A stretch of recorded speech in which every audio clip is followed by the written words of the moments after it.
Grabe. Kanina, yung pag-message mo kay Kuya Raf mo, sobrang sakit. Kaya, yun nga yung sabi sa akin, hindi kinontak agad ako ni Kuya Raf. Buninay. Baka malala na, yung UTI. Natin alam kung UTI, kasi baka appendicitis. Itsura, kahit masama ang pakiramdam. Hi everyone! Welcome to my YouTube channel.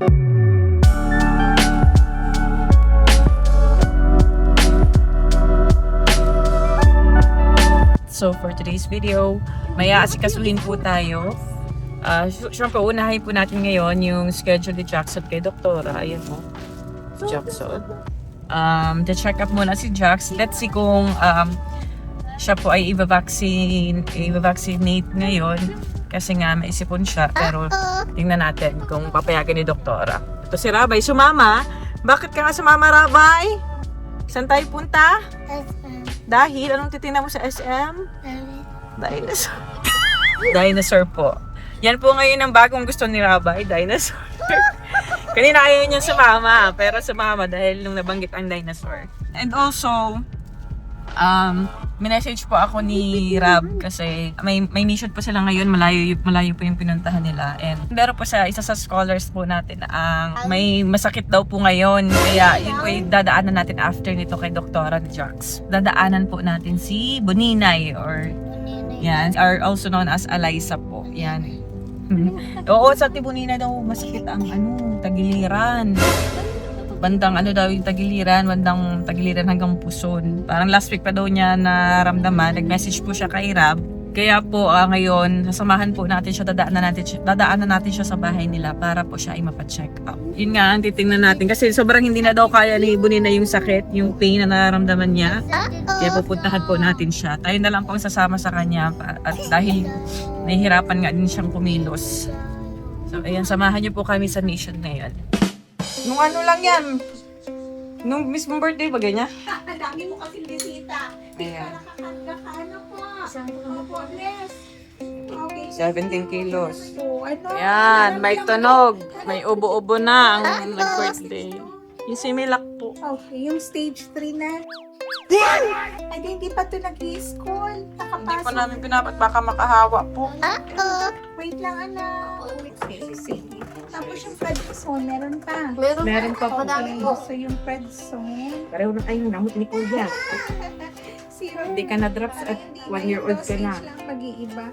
So, 2 ml kay Kuya, 1.5 kay Bunso. Parehas umaga-gabi. Parehas 5 days. Ha? Okay. Tapos, yung supplement nila, once a day lang ito. Paano yun? Hindi ka na Itsura, kahit masama ang pakiramdam. Smile nga kay Doktora. Smile ka na. Hey, Daha! Kamukha ka na rin baga ni Kuya. Ay, sasama Kuya. Paputi-puti ka na pati. Close. Kuya Rabay! Wala yung situation pala na yung may plus Oo, kinakausap si Doktor. Kaya ito, pagising-gising sa gabi, naborado ang ilong. Nahawa ikaw di Kuya. Laki ng teeth mo. Ha, laki na ng teeth mo. palakul. Agad tingin. Paano yun? Close, open. Close, open. Nasaan yung close, open? Ano na ito? Natayo na ito. Kaya nga. Many tic-tacs later. Ayan, so hindi po natuloy ang vaccination day ngayon ni Jackson, kundi naresetahan tayo ng mga gamot and also para kay Rabay. Kasi parehong may sipon at ubo ang dalawang to. Si Jackson, barado ang ilong po. Kaya, Swimming, sirap. pero kasi si Rabay, swimming din ang swimming. Kaya hindi nagaling. So, pinagbawalan po ni Doktora. Kaya, narinig mo na, bawal ikaw mag-swimming. Bawal. Swimming. Ngayon, papapunta na po tayo kay Buninay at sasamahan po natin siya na magpa-check up ngayong hapon.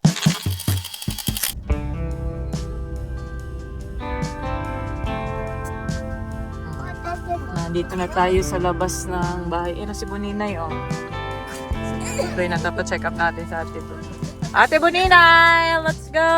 Sasarak ko na pagkakaliran. Sa Ate Buninay.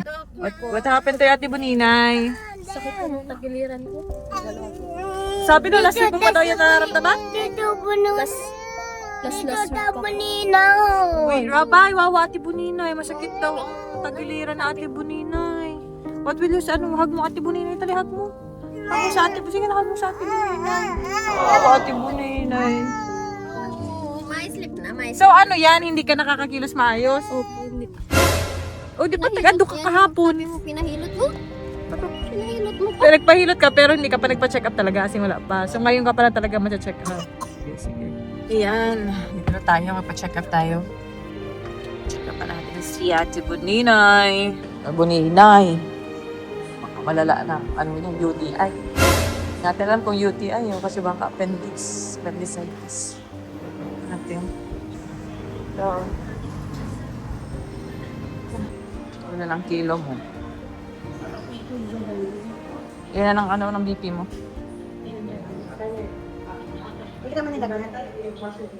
Ayan. Tapos Ate Buninay ang isa sa mga Rabbi's Angels. Kailan mo yan naramdaman? Last week po. Hmm? Last week. Last week, unang nagsakit. Tapos wala pa daw. Ano pa? Hindi pa yung laboratory. O, ito yung... ma-fill out ka daw. Ano? Last week pa, unang mong namdamin kirot, tapos medyo na parang nawala-wala. Tapos, kanina, yung pag-message mo kay Kuya Raf mo, sobrang sakit. Kaya, yun nga yung sabi sa akin, hindi, kinontak agad ako ni Kuya Raf mo. Sabi, samahan nga daw kita kasi nasa ano pa siya, mission din. Sakto rin naman. Naglabas din kami talaga gawa ng para kay Jackson at si Rabay at na-check up pa namin yung dalawa gawa sa Upo at Cebu. Ayan. So, na-check na po siya ni Dr. Leo, si Eliza. Na-check po siya. Hindi naman daw po appendicitis.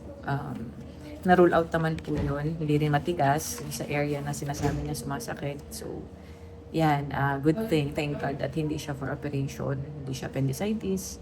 So, ito-check lang daw po yung sa urine niya and let's see kung ano po yung magiging result. Hindi na po si Eliza. Kainin na. Ayan na. Dala na niya hawak na niya ang bit. Let's go. Pag bumalik yung sakit, magtuloy-tuloy, mas tuloy yung balikan.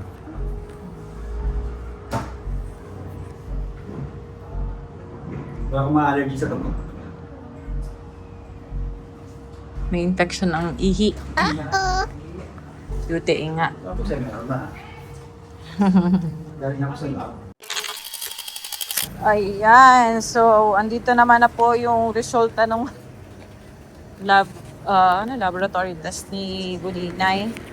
Ayan. So, ayan. Nagbili na rin po tayo ng sa gamot niya. Iinumin niya nun 5 times ata yan. 3 times a day, 3 times a day for 5 days. Ayan. Let's go. Tayo. UTI. Pig-check naman siya ni Doc Cleo, pero ano naman. Yun natin Buninay. Ayos na. Welcome. Inumin mo yung antibiotic mo. Kasi 5 times straight mo yan iinumin, 3 times a day. Mag-inom ka na mamaya. Antibiotic. Antibiotic yan. Malalaki ata ang tablet niyan. Medyo malaki. Sige, Rabay. Mag more water ka, tapos ano din, buko juice din. Di ba effective rin yan? Ano kayo kapag ano more water, tapos buko juice? Sa noodles. Mahilig kasi yan sa mga instant. So yung sabi ko sa kanya, mahilig daw kasi siya sa mga instant, mga ano. Ganyan si Julian.